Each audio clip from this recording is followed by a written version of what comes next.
প্রিয় দর্শক, নির্বাচিত সরকারের কাছে নাগরিক হিসেবে আমরা কি চাই, কেন চাই, কেমন চাই? সবচেয়ে ভালো লাগতেছে এখন রাজনৈতিক দলগুলো সকাল বিকেল সন্ধ্যায় ভোট চাওয়ার জন্য আমাদের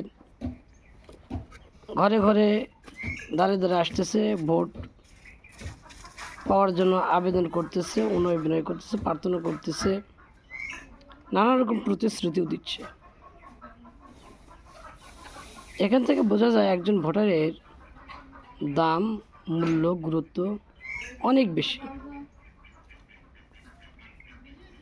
তো এতই যদি দাম হয়ে থাকে একজন ভোটারের, তাহলে নির্বাচিত সরকারের উচিত হবে যেরকম এখন প্রতিদিন ভোট চাইতে আসতেছে, অনুরূপভাবে তাদের এই মর্যাদা, এই দাম, এই গুরুত্ব ঠিক রাখার জন্য, বজায় রাখার জন্য নির্বাচনের পরেও তাদের ঘরে ঘরে দাঁড়িয়ে দাঁড়িয়ে এসে তাদেরকে রাষ্ট্র থেকে প্রাপ্ত যে অধিকার, যে সেবা, তা প্রদান করা।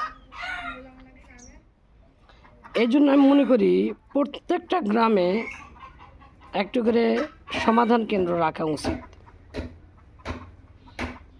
সরকারের সংশ্লিষ্ট বা বিশেষ একটি কর্তৃপক্ষ আসবে, গ্রামের লোকদের সাথে আলাপ আলোচনা করবে এবং তাদের সমস্যাগুলো শুনবে, নোট করে নিয়ে যাবে।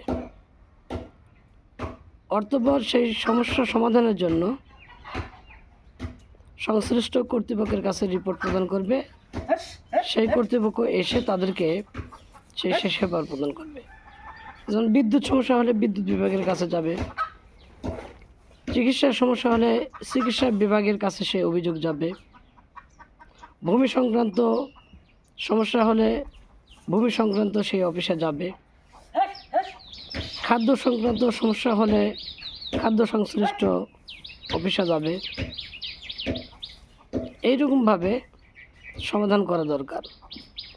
অর্থাৎ যারা সেবা প্রদানকারী, তারা সেবা গ্রহীতাদের কাছে এসে সেবা প্রদান করবে।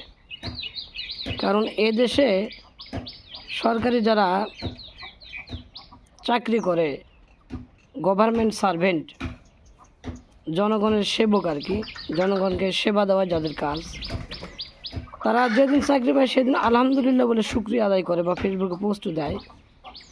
আর সেই চেয়ারে বসার পরের দিন থেকে মনে করে তাদের বাপদাদার পৈতৃক সম্পত্তি এই চেয়ার ওয়ারিশ মূলে পাইছে। আচার ব্যবহার এবং চেয়ারা তাদের পাল্টে যায়, বেশিরভাগ লোকেরই, কিছু ব্যতিক্রম ছাড়া। আর যারা সেবা গ্রহণকারী, অর্থাৎ যারা ভোটার, তারা হয়ে যায় তাদের চাকর বা তাদের দাস। তো ভোটারদের যদি এতই বেশি দাম, এতই গুরুত্ব, এতই মর্যাদা হয়ে থাকে, তাহলে সেবা গ্রহীতার নিকট এসে সেবা প্রদানকারী সংস্থা সেবা প্রদান করে যাবে। এইরকম বাংলাদেশ আমি চাই।